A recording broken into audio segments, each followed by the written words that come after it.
Okay, guys, now I'm going to read a book, History of Gingee by Srinivasachari, because uh, right now I'm focusing on male Sittamur protest by Tamil Jains against the Bhattaraka Lakshmi Sena of the Kanchi Jain Mutt, uh, who is supposed to be a very corrupt person, and the villagers of that place accuse him of appropriating a lot of land, and a lot of problems are there. The protests are going on. Yesterday I wanted to go there, but unfortunately due to other reasons I couldn't go. But now I'm going to just while reading the history of that mutt, I came across this book, History of Gingee and Its Rulers by Srinivasachari. So I just wanted to read it.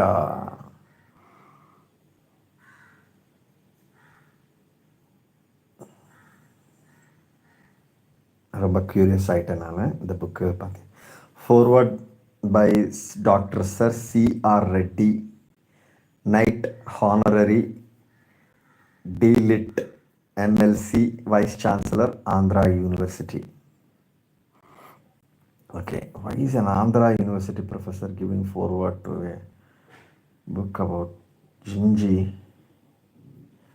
Curious. Mr. C.S. Srinivasachari, MA, Professor of History, Annamalai University, has done me the honor to invite me to contribute a foreword to his monumental History of Gingee and its Rulers. Good wine needs no bush. What? Good wine needs no bush. I don't know what this. Curious proverb. நிஜமாவே ப்ராபா இல்லை இவரா ஏதாவது ஒன்று வைக்கிருக்காரான்னு தெரியலையே. Mr. Srinivasachari, one of our leading scholars and researchers in Indian history, needs no introduction. Oh, his books speak for themselves. There is no need for anybody else to speak for them.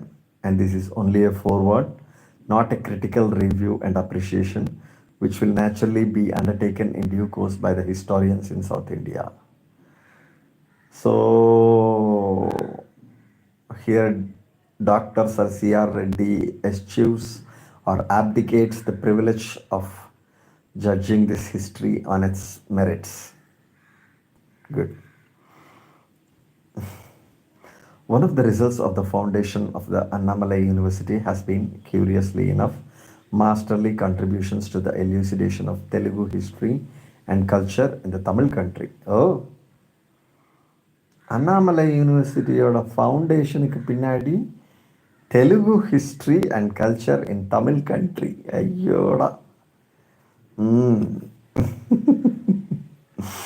Okay, or one of the results in சொல்றாரு. Okay. Sorry, I mistook it for one of the motivations for foundation. I'm very sorry about that. The Nayak dynasties of Madura, Tanjavur, and Chenji or Gingee have found their first critical and scholarly histories in the schools of the Annamalai University, of which one of the earlier directors was Mr. P.T. Srinivasa Iyengar, and of which the present illustrious head is the author of this volume, Mr. Srinivasachari.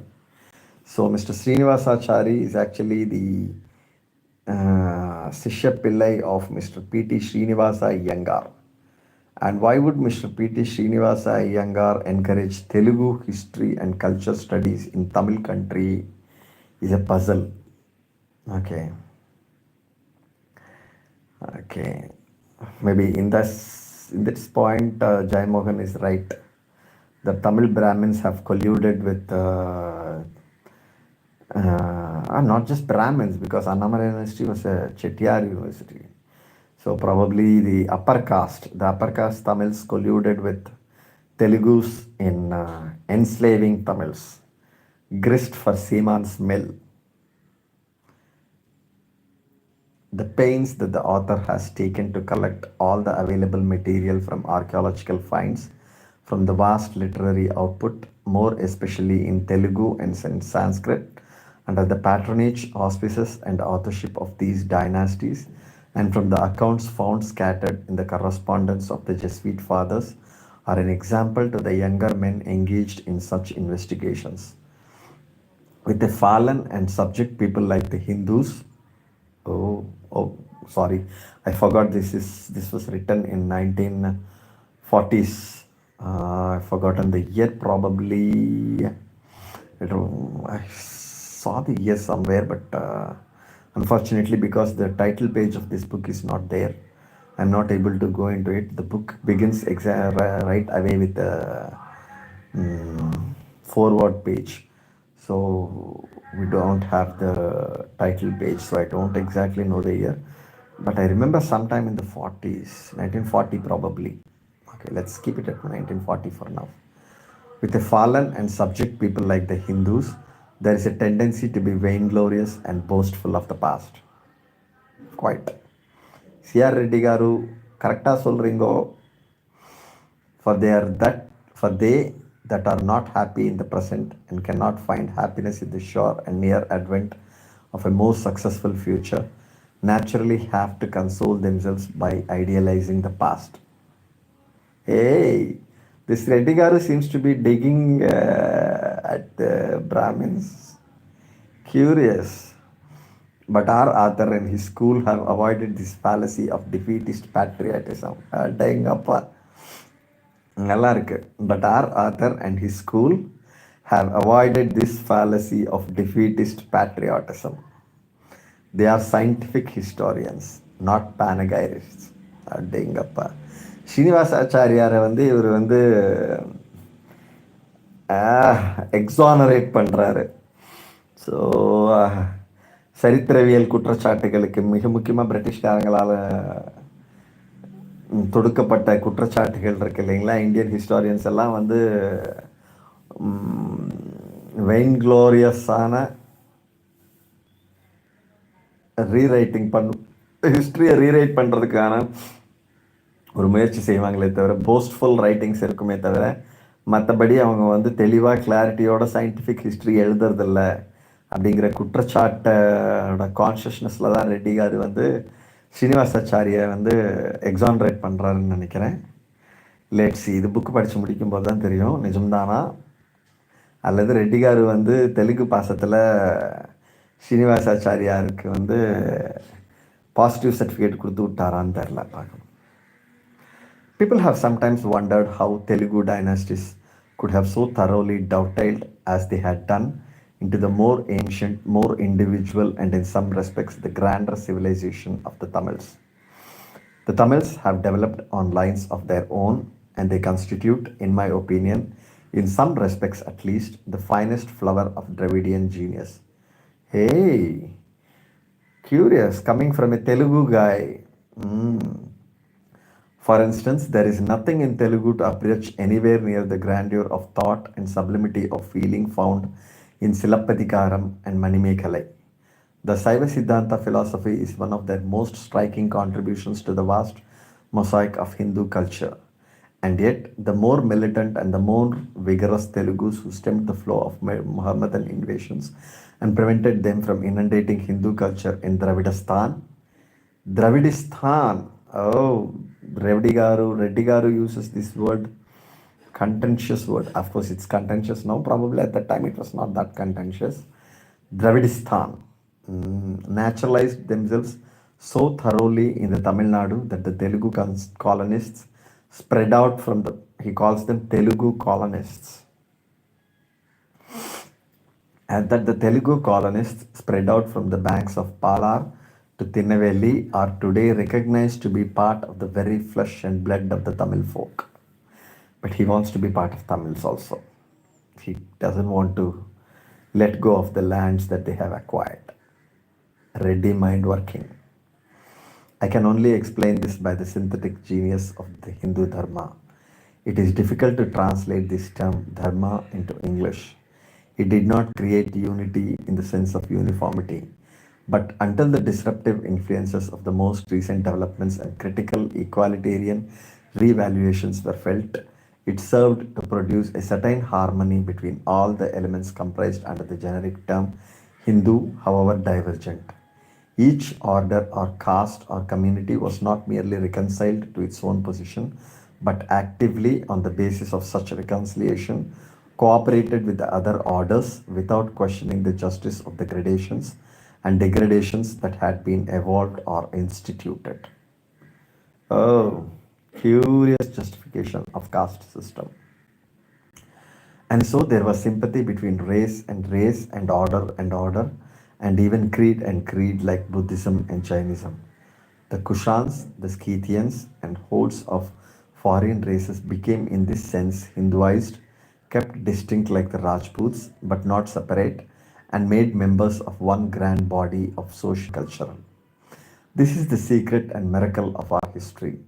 So long as our dharma was a living force and had not spent itself out, we had in India various creeds, various races, various languages, various states, but along with this variety, the unity without uniformity of one society, one culture, and one civilization.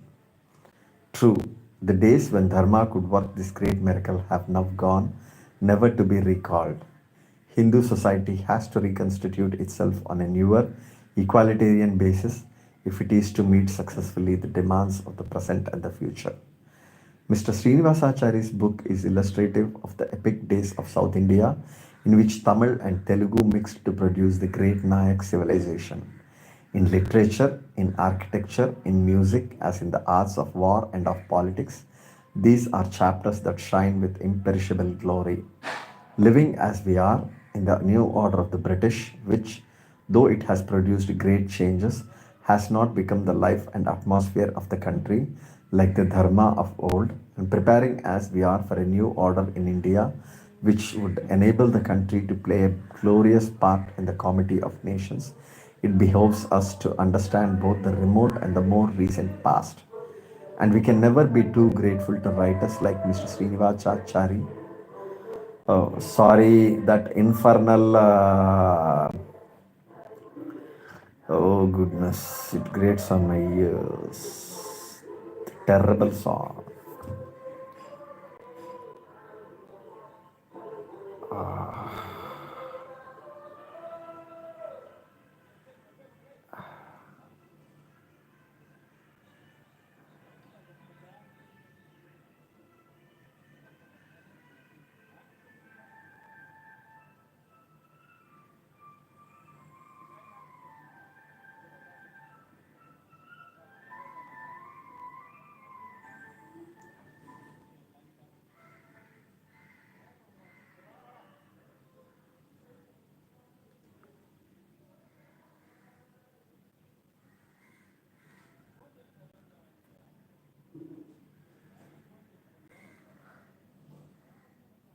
Sorry friends, என்னன்னு தெரில, எனக்கு இந்த நமது குப்பை song கேட்டாலே உடம்பெல்லாம் ஒரு மாதிரி எரிய ஆரம்பிக்குது. முடியல சாமி. மோசமான பல விஷயங்கள் நவீன நாகரிகத்தில் இருக்குது. அதில் ஒன்று இந்த மாதிரி. எனக்கு அந்த பவர் இருக்கிறதா இருந்தால் நான் சர்வநிச்சயமாக இந்த பாட்டை தடை செய்வேன். இந்த பாட்டு எழுதினவன் பாடினவன் எல்லாரையும் கொண்டு போய் தூக்கில் போடணும். அந்த அளவுக்கு கோபம் இருக்குது எனக்கு இந்த பாட்டு மேலே. I don't know who are the makers of the song. அந்த கேவலமான பாட்டு, தக் லைஃப் பாடல்கள் மாதிரி. Wake wake wake wake song. Okay. So it behoves us to understand both the remote and the more recent past, and we can never be too grateful to writers like Mr. Srinivasachari for the charming manner and beautiful style in which they present, scientifically and without bias, the facts and lessons of our history. C.R. Reddy, Camp Chittoor, 22nd May 1943. Chittoor? Why is he talking? Okay, guys, now we have the date 1943. அதனால தான் அவர்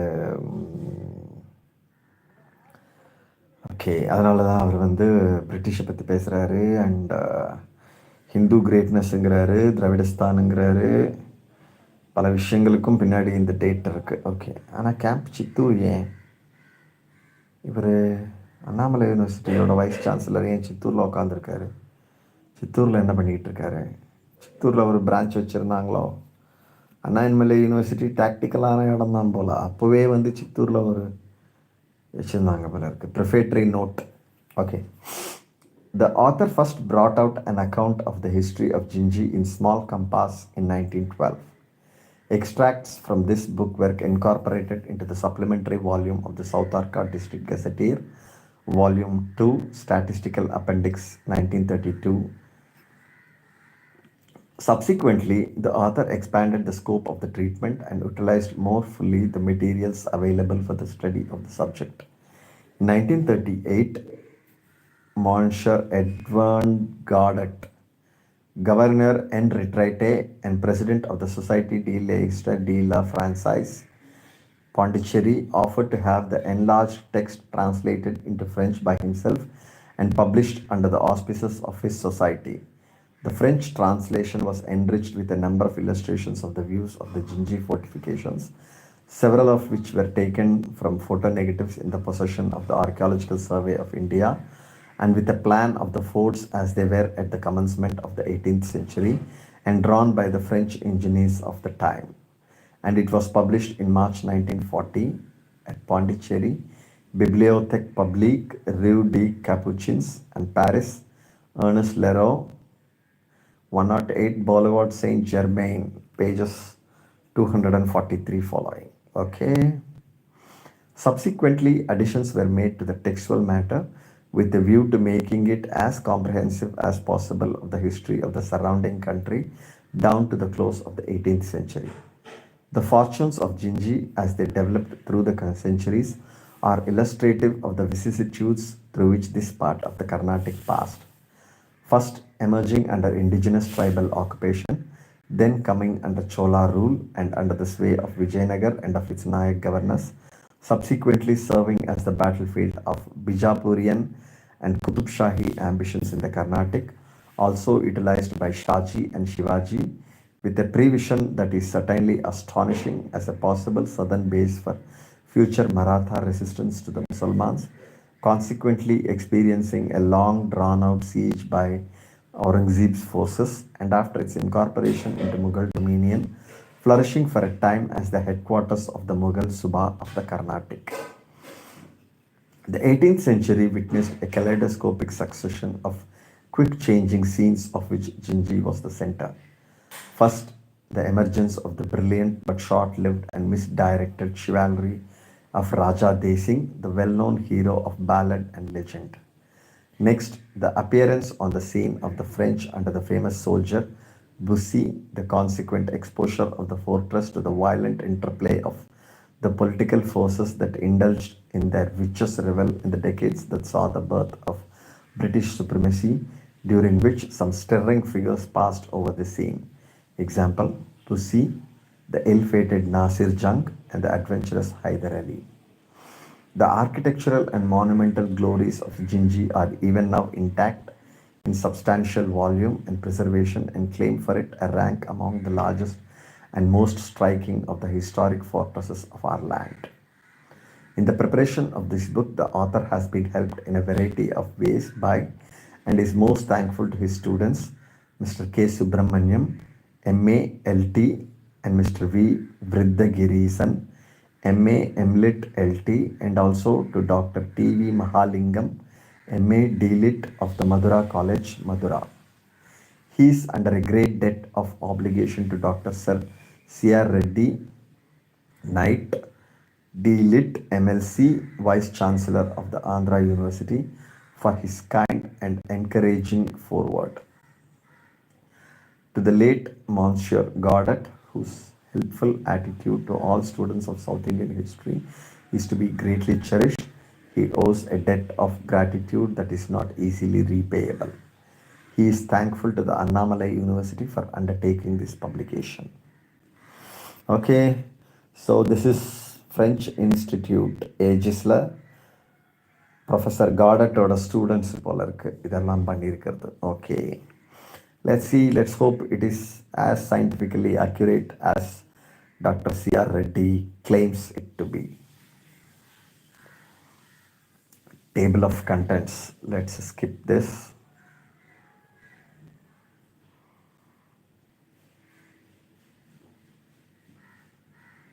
A history of Gingee and its rulers.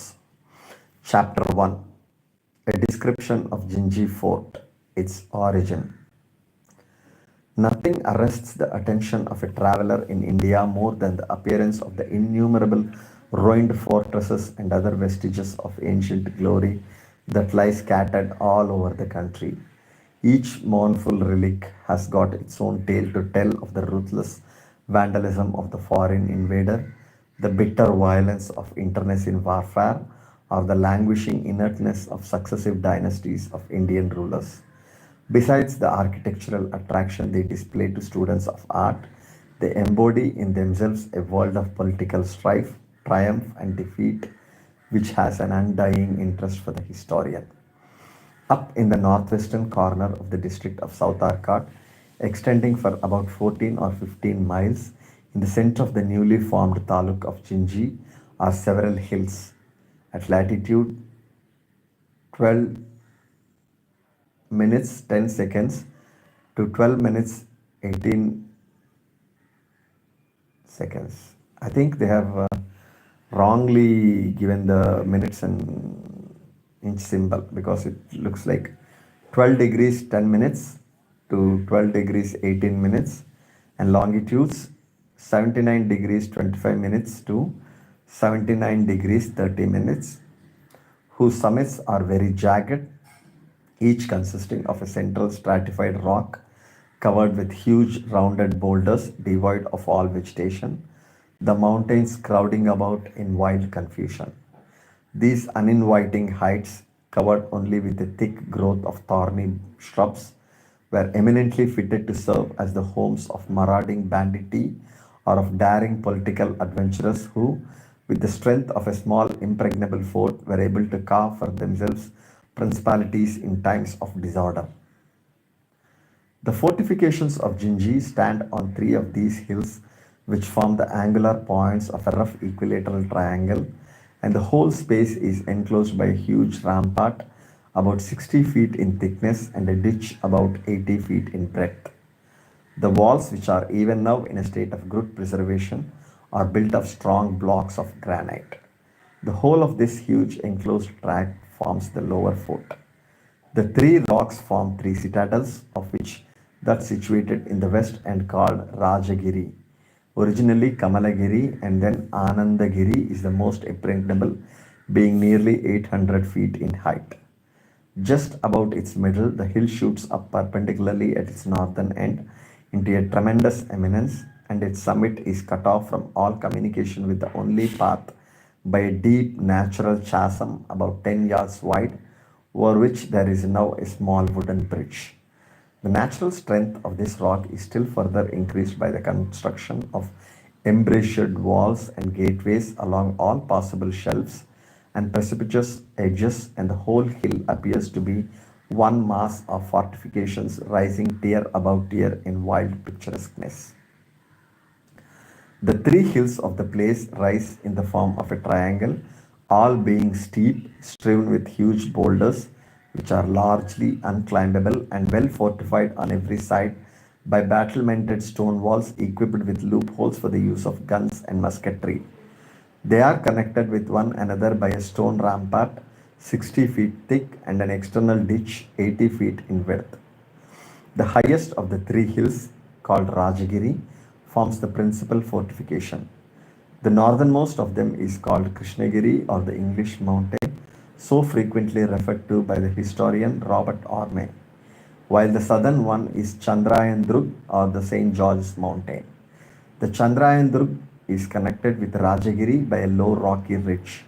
A smaller and less important fourth hill is called Chakilidrug, hence called Chamar Tikri by the 18th century annalist Bhimsen, the summit of which was well fortified. A steep flight of steps of hewn granite leads to the top of the first hill. The triangular space enclosed by these three hills forms the lower fort, and the hills served as the citadels of the entire fort area. The lower fort between the hills was pierced by two entrances, one on the north by the Arcot or Vellore Gate, and another on the east known as the Pondicherry Gate. The strongest and the highest of the hills is the Rajagiri, also called the Great Mountain. On account of its precipitous height, the hill ought to have been totally inaccessible before it came to be fortified.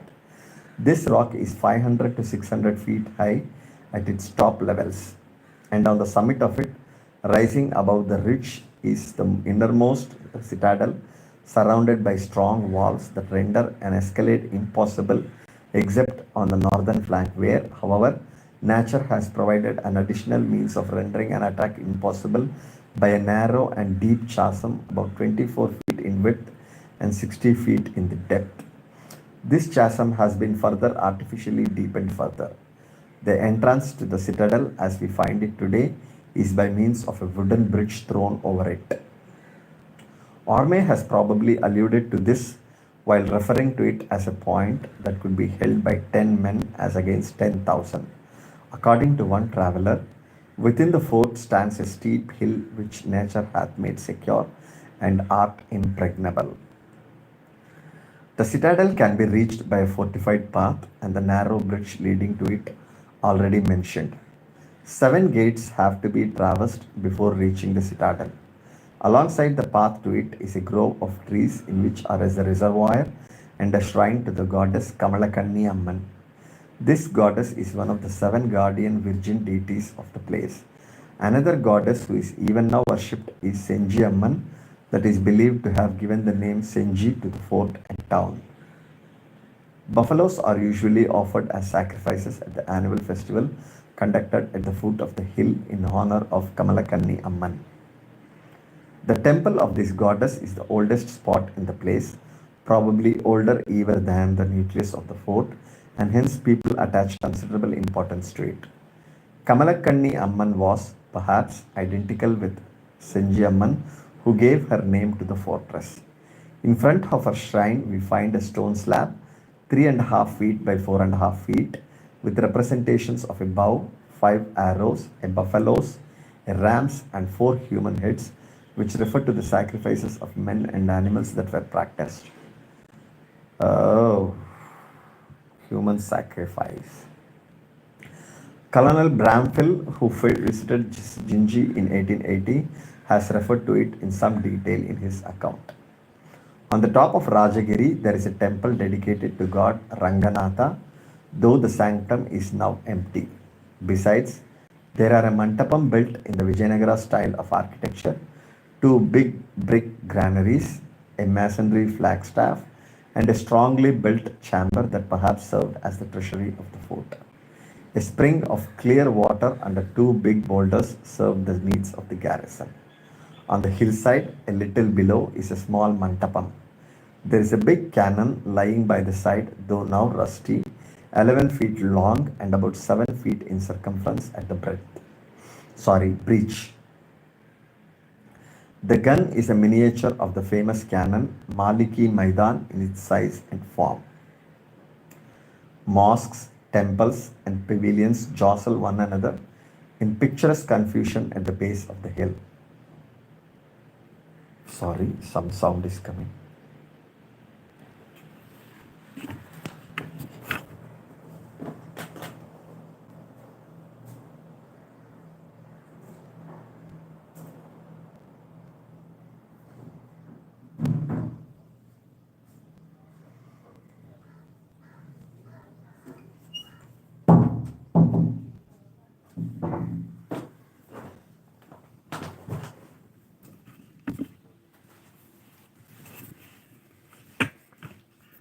Sorry, guys, I had to go and check sound and close the door.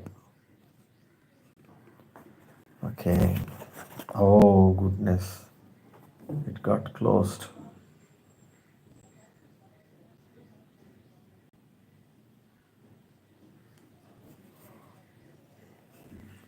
Sorry, the page got closed.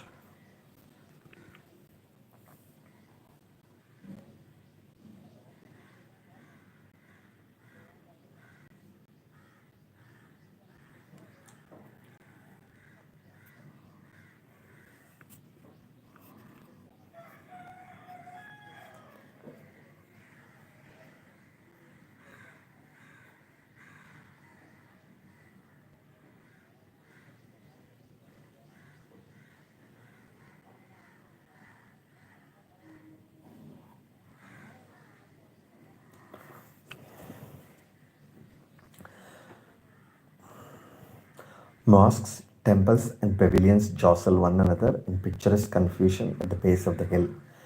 The old gateways of the fort have been walled up, and the new gaps in the walls made for carrying the road from Tindivanam to Tiruvannamalai are now used as entrances into the enclosed fort area. The batteries between the Pondicherry and the Arcot gates were probably erected by the French during their occupation of the place in the 50s of the 18th century. These batteries are marked in the sketch map of Gingee attached to Army's plans. The gates, which are modern in their setting, are the work of the French who occupied it for about 10 years between 1751 and 1761. From the old Pondicherry gate, we directly reach Sadatullah Khan's mosque. Page 7. In the lower fort are found the ruins of the Venkataramana Swami temple, whose original tall, graceful monolithic pillars are said to have been carried away to Pondicherry by the French and to have been built into the base of the statue of Dupleix in the Place de la République at that town.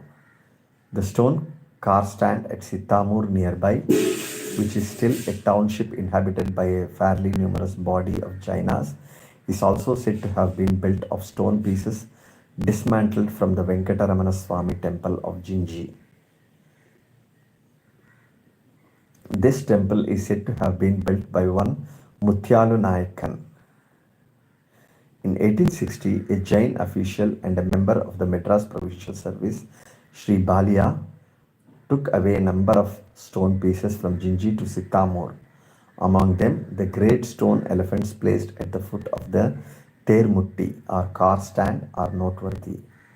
The most admirable carvings in the Venkataramana Swami temple are found in the panels on either side of the gateway and at the entrance, and they depict well-known scenes from the Ramayana, from the different incarnations of Vishnu and the Puranic legend of the churning of the ocean of milk by the Devas and the Asuras.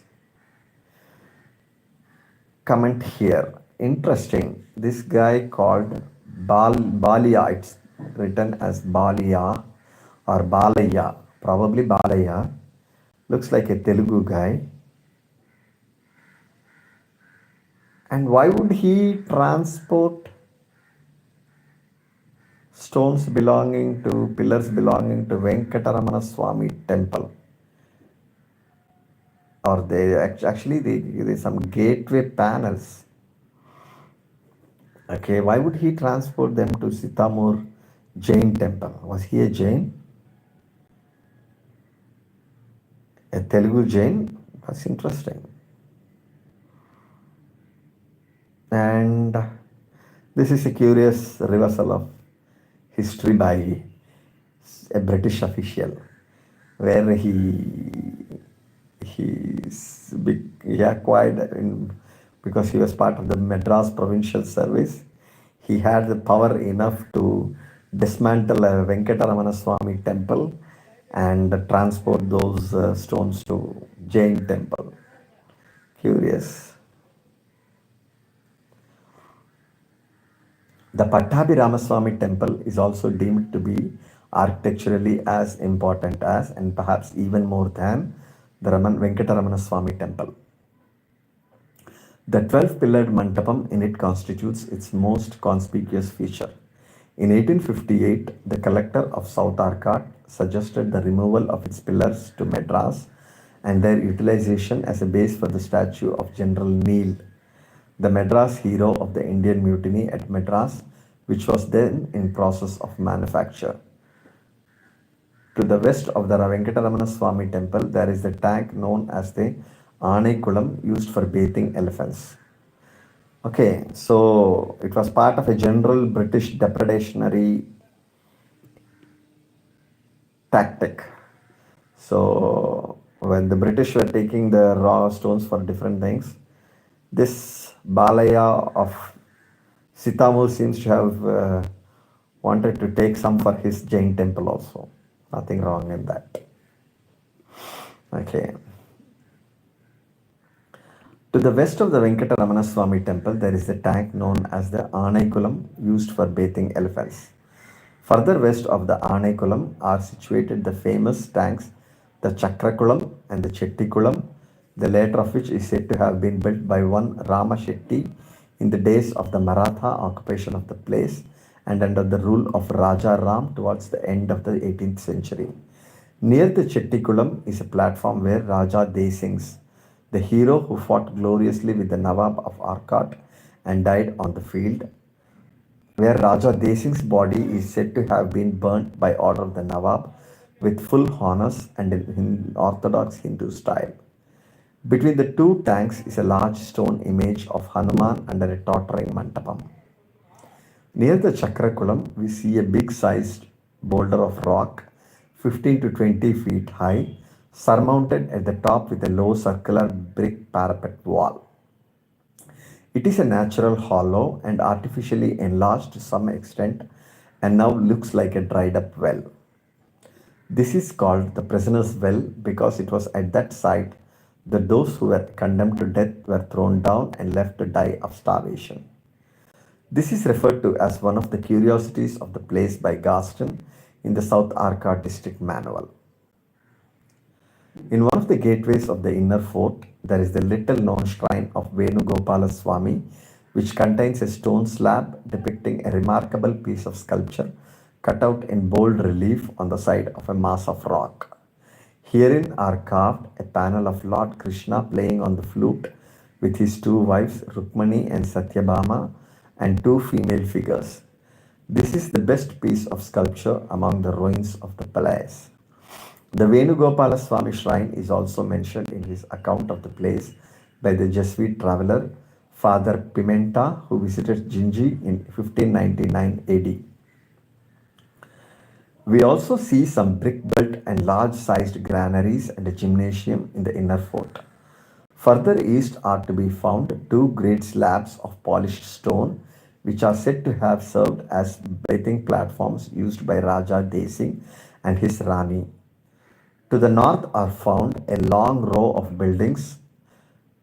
low buildings which perhaps served as horse stables in those days. To the east of these buildings is situated the Kalyana Mahal, which is easily the architectural treasure of the place and the most conspicuous and attractive monument. The Mahal consists of a square court surrounded by rooms for the ladies of the Raja's or governor's household. And in the middle of the rooms rises a square tower of 8 stories with a pyramidal roof. The plan of each story is the same and consists of a single room about 8 feet square surrounded by a veranda built on arches from which every very narrow and steep stairways lead both upwards and downwards. Father Pimenta probably refers to it as the tower where the Nayak ruler lodged him and his companions. He calls it the rectangular court in the inner fort. The Kalyana Mahal is of the age and style of the Vijayanagara school. The only interesting feature in the building is a number of earthenware pipes leading even to the upper stories, through which water issuing from the Chakrakulam, situated about 3 furlongs from it, was taken for the use of the inmates of the building. One of the most singular features of the fortifications is the abundant water supply ensured for the inmates in all parts, including the hills. There are 2 natural springs on the top of Rajagiri, one near the gateway to the citadel and the other on the summit of the rock. The quality of water obtained in these is said to be excellent and refreshingly cool. These pools never dry up even in the hottest part of the year. They are sheltered from the sun's rays on the sides by big boulders of rock and protected from the heat. This is partly due to the fact that the tanks, Chakrakulam and Chettikulam, are fed by perennial springs. Curious. We should go and check right now whether those springs are still there, whether they are still perennial. Interesting. Actually, coming to think of it, because I have, as an environmentalist and a deep ecosystem theorist, I was always distrustful and I always hated forts because I thought they dislodged mountains to build all those forts. Of course, even now I'm totally against usage of stone in any way. So I'm still against that, but now I have learned to overcome my biases, to forgive the ancients to some extent, though not completely. Going next to Krishnagiri, the hill lying to the. Actually, I think I never ascended the hill of Gingee um, because of my bias, as I said. I've been reading about it for the past 25 years, but by the time I came to know about Genji, I have had become an environmentalist and totally against stone excavation, against quarrying of rock in any form.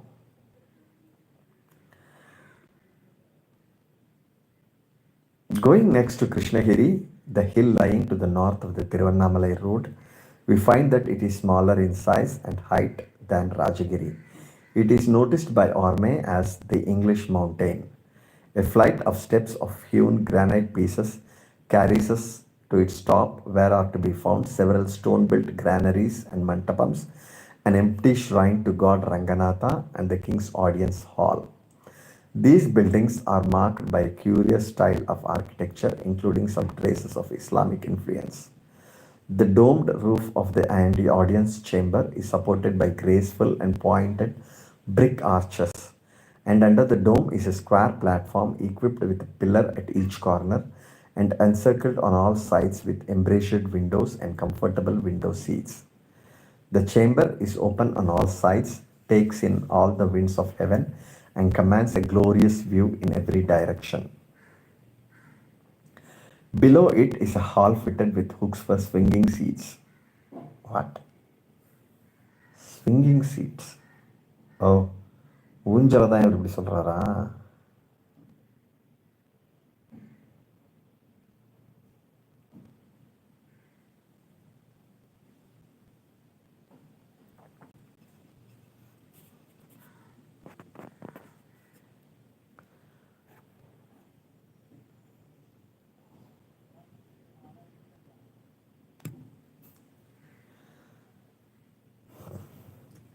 The Chandrayan Drug and the Chakili Drug were also fortified to some extent, but their military and strategic value is relatively small.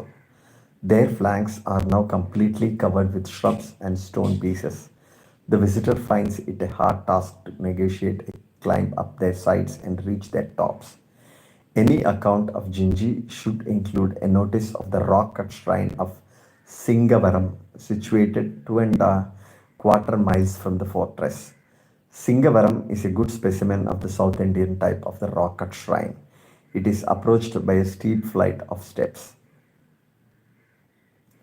The recumbent deity, god Ranganatha, lord of the assembly hall, is said to have been the tutelary god of Raja Desing. The image was hewn out of living rock and is about 24 feet long and is in the usual reclining posture, lying on the coils of the serpent Ananta. The head of the image is turned aside, and according to the popular ballad of Raja Desing, when the hero requested the god's blessing before proceeding to fight against Sadatullah Khan, the Nawab of Arcot in 1714 AD, the deity did not permit him to go to the battle and turned his head aside as a mark of his disapproval of Desing's headstrong haste. I think this is all part of the ballad mythology. And this Srinivasachari, who is recounting this as a pious piece of history, is supposed to be scientific history by C.R. Reddy. Goodness. Page 13. Singavaram. Singavaram may be identified with the Bishan Gingee of the 18th century chronicles, or Vishnu Gingee. According to Scott Waring, there were two separate towns known as Sheo Gingee or Shiva Gingee and Bishan Gingee or Vishnu Gingee, the latter being regarded by him as a popular and flourishing town. He also says that it was a pilgrim resort, and he supplements his notice of the place thus. The city, venerable for its antiquity and supposed sanctity, was entirely surrounded by Muslims who attacked it with great vigor and resolution. Gingee is one of the principal places of worship in South India. There are two great temples, the Shiv Gingee and Bishan Gingee, surrounded by walls of considerable circumference. Within them are innumerable edifices of incredible value and also numerous and splendid temples. The breadth of the town is trifling, having only one street of shops with the houses and gardens of the inhabitants surrounding them. The tanks are numerous, faced with stony steps. Each tank has a separate name and a distinct season for bathing in it. The court of Shivajinji was formed into a citadel with basements and battlements and consequently thinly inhabited. Bishan Jinji was populous and flourishing and the resort of an immense number of pilgrims. Hence, the Bishan Jinji of Scott Waring can, with great probability, be identified with Singavaram, which has been a well known Vaishnava shrine. The image of the god is believed to be the very one from the great Srirangam temple that had been taken away from it for the sake of safety during its sack by the first Mohammedan invaders under Malik Kafur. The idol at Singavaram is supposed to be larger than the one now at Srirangam, and people believe that the Singavaram idol is the original one brought from Srirangam during the Mohammedan invasions. According to E. Scott Waring, A History of the Marathas, 1810, Singavaram belonged to the jurisdiction of Gingee, and hence we find that Gingee has often been referred to by some travelers as consisting of two towns, the Great and Little Gingee, surrounded by a wall 3 miles in circumference enclosing the two towns, and 5 mountains of rugged rock on the summit of which are built 5 strong forts. The 5 mountains referred to very probably included the Singavaram hill, the 4 others being the Rajagiri, the Krishnagiri, the Chandrayan Durg, and the Chakili Durg.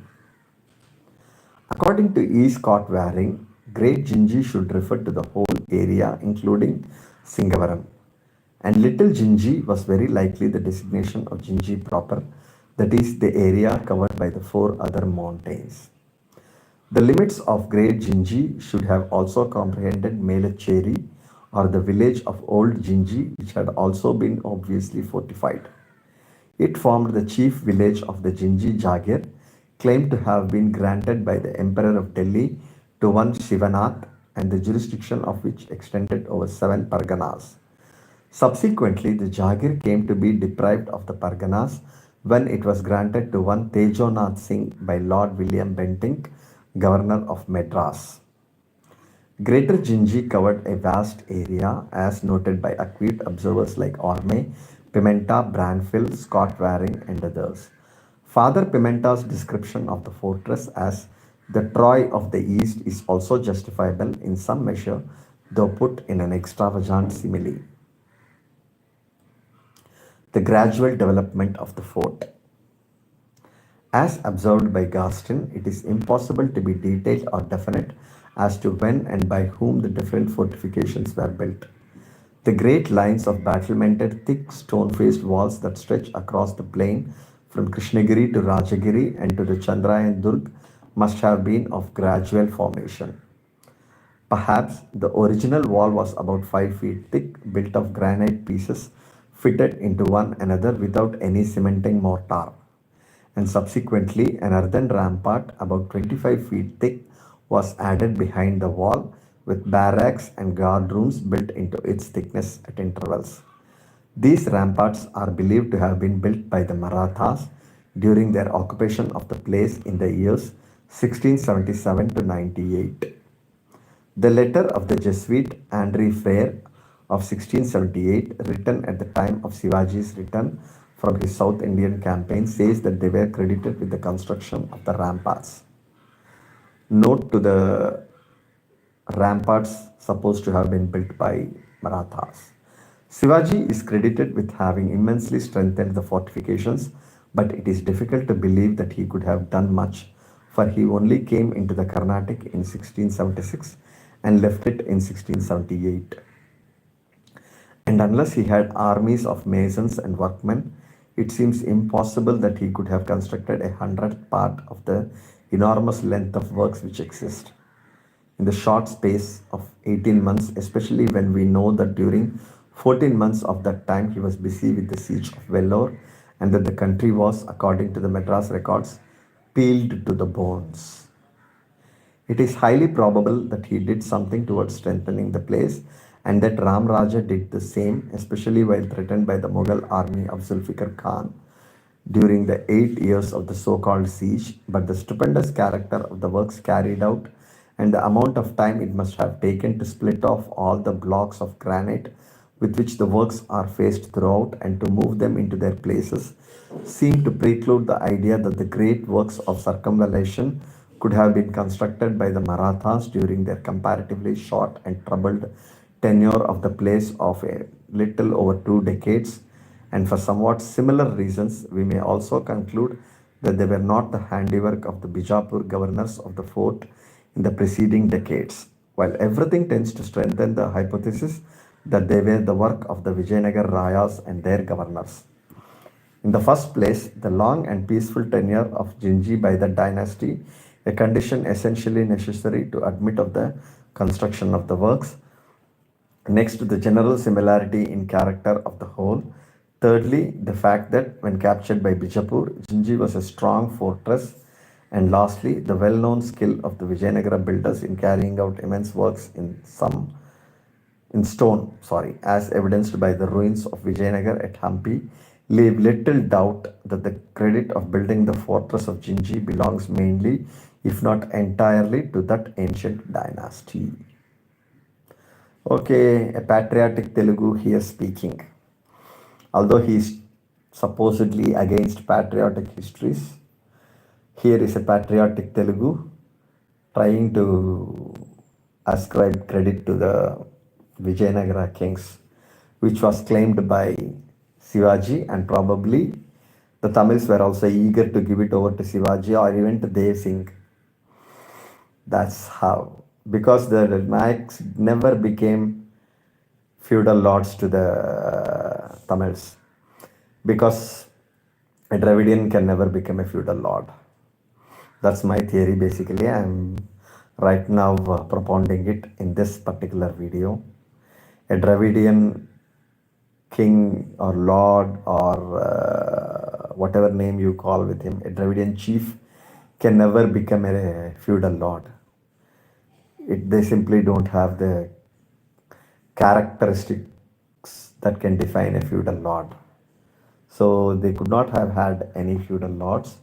It's something totally a North Indian import. So probably that's the reason why Raja Desing of Bundela background could become a hero while no Nayaka king became a hero. This is my thesis. These ramparts are believed to have been built by the Marathas during their occupation of the place in the years 1677 to 98. The letter of the Jesuit Andre Freire of 1678, written at the time of Shivaji's return from his South Indian campaigns, says that they were credited with the construction of the ramparts. Probably this is all true. Maybe he is correct, but probably Srinivasachari might be right. But still, I suspect there's a lot of Telugu patriotism rather than scientific temperament behind his interpretations. There are a few circular towers of stone here and there, some equipped with square gun ports resembling martello towers. They were apparently intended for a single gun to be worked from, and in one or two places may be seen square gun ports very much resembling those of a ship. The style of these works may perhaps enable those learned in such matters to form their own opinion as to the constructors of different parts of the fortifications, but a few brick and mortar embrasures seem to mark the efforts of the French at strengthening the place while in their possession. Quoted from Garstin's Manual, page 416. The strongest part of the citadel, the Rajagiri, must have been constructed by the Vijayanagara Nayaks, who enjoyed peaceful rule for a number of years and who were very likely responsible for the various improvements in the defenses of the fort, though subsequent holders of the place like the Marathas and the French added to its strength in several aspects. Okay, here let's take rest for a while.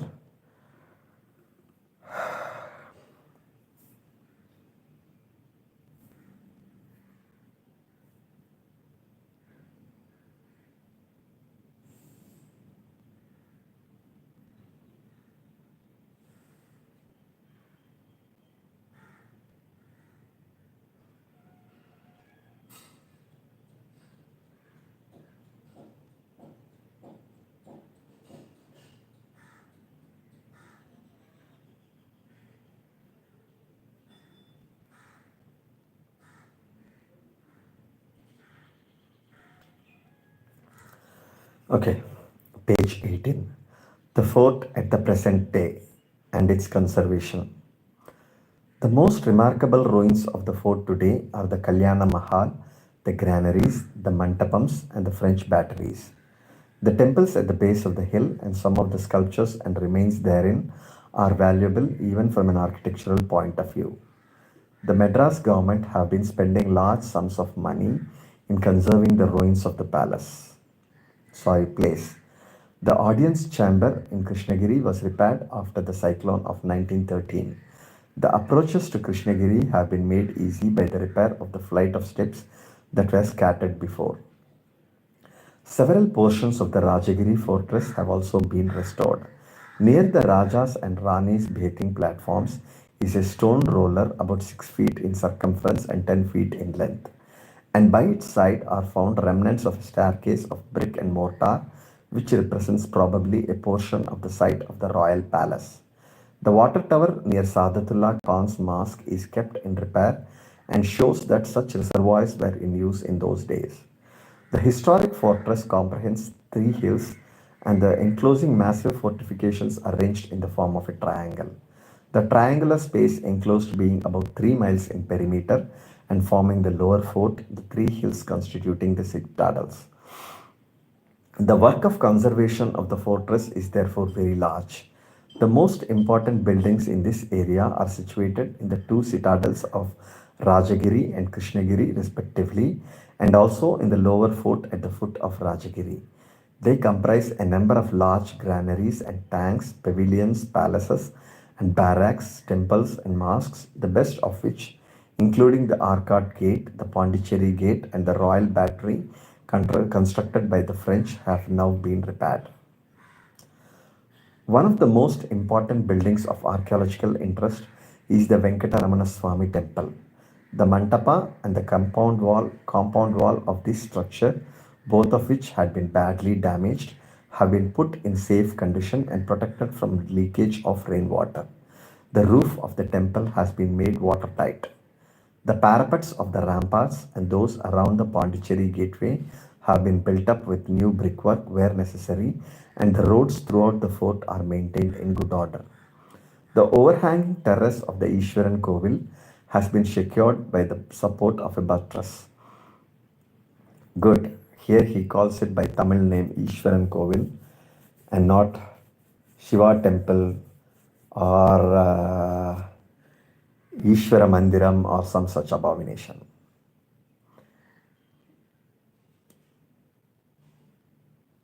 The outer fort wall has also been repaired in several places. The place had long been the scene of malaria's violent scourge. As early as 1760, soon after its capture from French hands by the English, Governor Pygott of Madras wrote to the French general at Pondicherry and observed that the prisoners could be sent to Gingee, a place to which nothing could tempt a state to doom any of its subjects but the great advantages resulting from its situation and strength, a place whose pernicious air and water plunge into irrevocable sickness and pain almost all whom necessity compels to inhabit it for a time. That is the place you have chosen for your prisoners who would suffer there a lingering death. Goodness, how inhumane. And the British are supposed to be human. A A peculiar feature of both sides in the Carnatic Wars was their habit of treating prisoners as men that ought to be, strictly speaking, fed by the side to which they naturally belonged. And we find that Nawab Muhammad Ali insisted that the French prisoners on his side should be either fed with French money or made to go hungry, according to European practice.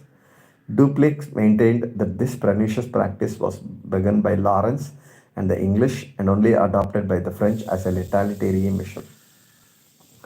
Okay, so this is where I remember my guru Ashish Nandi.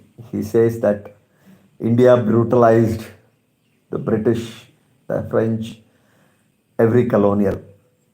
In trying to brutalize the natives, the Christian Europe became brutalized. That's Ashish Nandi's thesis. Page 21. Even as late as 1860, even as late as 1860, its health conditions remained notoriously bad. According to an official report of 1860, some years previously, the neighborhood of Gingee was considered unhealthy, malarial, and became a shelter for thieves and a den for wild beasts. It remained an isolated spot dreaded by all, and the fort and buildings became a prey to anyone who coveted the valuable store of finely worked ornamental stones. Gingee had long enjoyed the reputation of being an unhealthy locality. The Mohammedans transferred the headquarters of the Carnatic Sabha from Gingee to Arcot in 1716 AD due to the unhealthiness of the former town. Even during the rule of Nawab Dawood Khan, the transference of the seat of administration to Arcot seems to have been planned. The French are held by army to have lost 1,200 European soldiers during their less than 10 years occupation of Gingee. About 1850, a suggestion was made to convert Gingee into a depot for the storage of salt, as it conveniently lay between Marakkanam, Tiruvannamalai, and other places. The origin of the name Gingee. The Tamil name Senji, with the popular appellation of Gingee, has been variously derived. It is supposed to have had its origin from Sanjeevi, the famous panacea of Hindu mythology. It has been explained as the combination of two roots, some or pleasure and G or giving. The name has also been traced to Singavaram, a neighboring Vaishnava shrine whose god is supposed to be the guardian deity of the place. Local tradition has, however, another explanation to offer. The legend runs that 7 virgin sisters who once lived here, one of them being Senji Amman, were threatened with a violation of their chastity, and though rescued from danger by a valiant man named Tandikara Veerappan, they could not survive the insult offered to them and so committed suicide. Their spirits are even now believed to be haunting the place and considered the Geni Loci. Each of them has got her own little shrine still existing and attracts votaries from the neighborhood.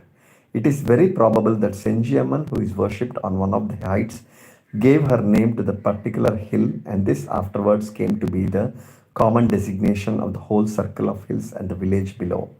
Another of the sisters, Kamala Kanni has a shrine dedicated to her at the base of the shooting scarp on Rajagiri, which on certain days in the year is thronged with worshippers. It was originally known after the goddess as Kamalagiri, a circumstance that adds to the probability of the popular version of the derivation of the name. According to accepted tradition embodied in the Karnataka Rajakal Savistara Charitram of Narayana Kon, written in the early years of the 19th century and forming a very important item in the historical portion of the Mackenzie manuscripts lodged with the Madras government, Gingee had an earlier name known as Krishnapura.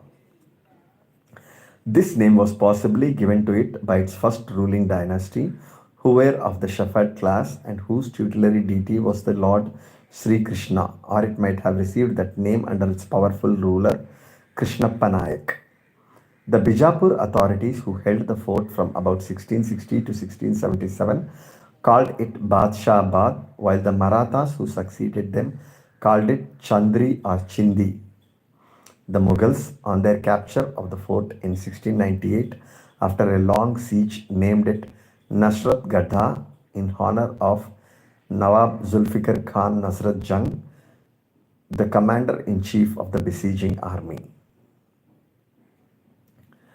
Later, the English and the French called it Gingee or Gingee. The early Madras records give the spelling Chingee or Chengey, Chinji or Chenji. Whatever might be the name by which it might have been known in several different epochs, it has retained the name Jinji, the English form of the Tamil word Senji.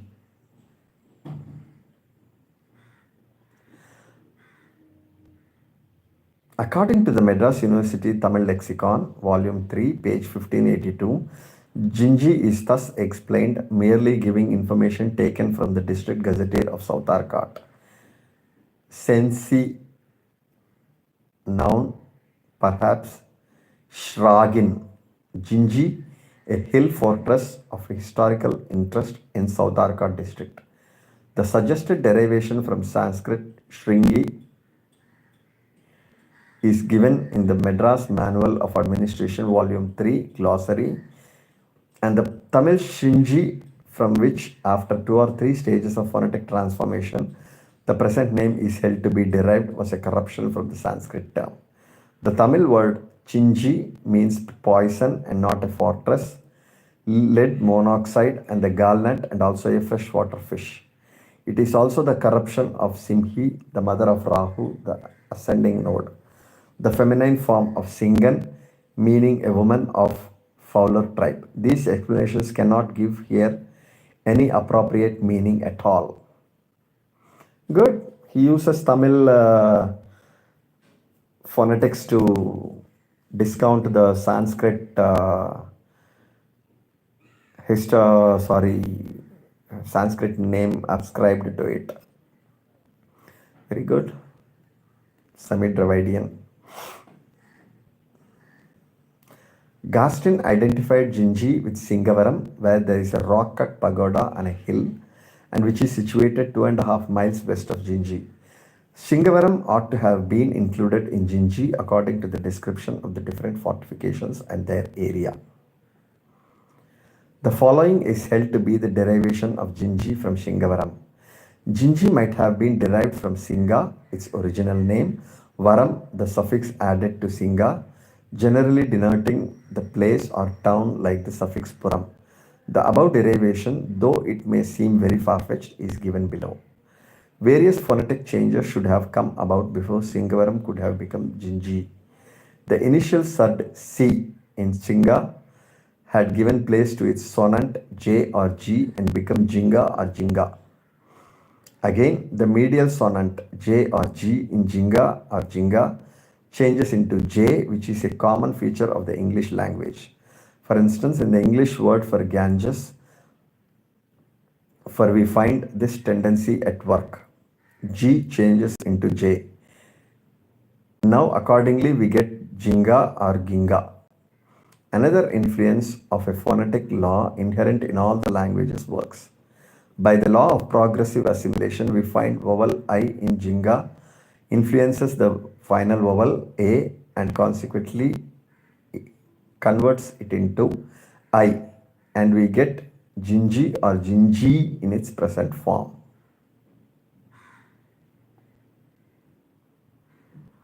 Okay, very roundabout explanation. I don't know how far this is also right. Though the fort had been in existence even in the 14th century in the times of the Vijayanagara rulers, Kumara Kampana and his Brahman general Gopanarya, according to current tradition, the pagoda at Sringavaram was built only by Tupakala Krishnappa Nayak or Tubaki Krishnappa Nayak, who added largely to the main fort of Gingee. There lived at Kanjivaram a very devout worshipper of Vishnu called Tupakala Krishnappa Nayak, who possessed a flower garden which he dedicated to the use of Varadaraja Swami, the famous idol worshipped at that place, and of which he scrupulously offered every flower at the shrine. One day, the shape of a boar and began to root up the shrubs. Tidings of the occurrence being brought to Krishnappa Nayak, he armed himself with a bow with the intention of killing the animal, which, however, always evaded the arrow shot at it. While still leading the Nayak on until they arrived at the rock where the pagoda now stands, about 45 miles from Kanjivaram, when, being satisfied with the faithfulness of his follower, the Swami suddenly made a cavern in the rock and, assuming his real shape, discovered himself to the Nayak, who prostrated himself and was ordered by the Swami to build a temple on the spot and to dedicate it to him. He asked where he was to get the necessary funds from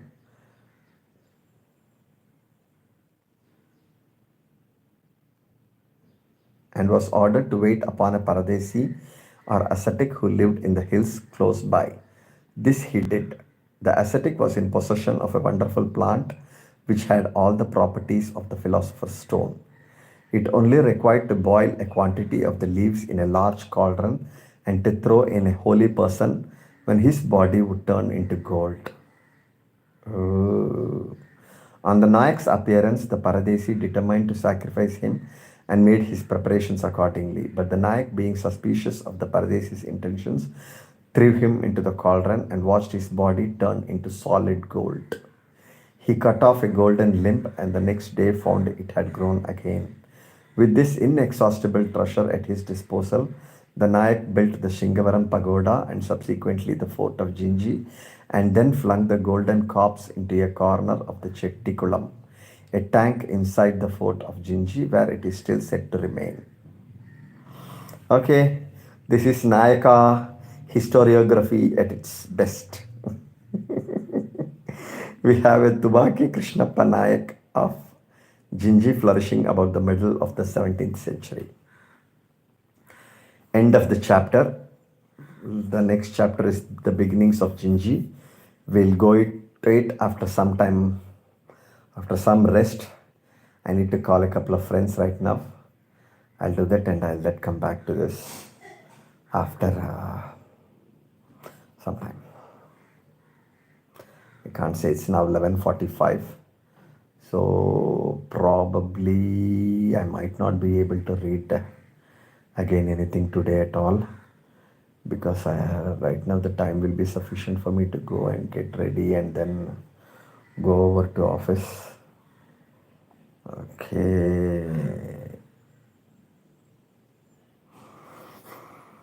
Okay, thank you for those who have followed me till now, if any had followed. Let's see in this next chapter reading.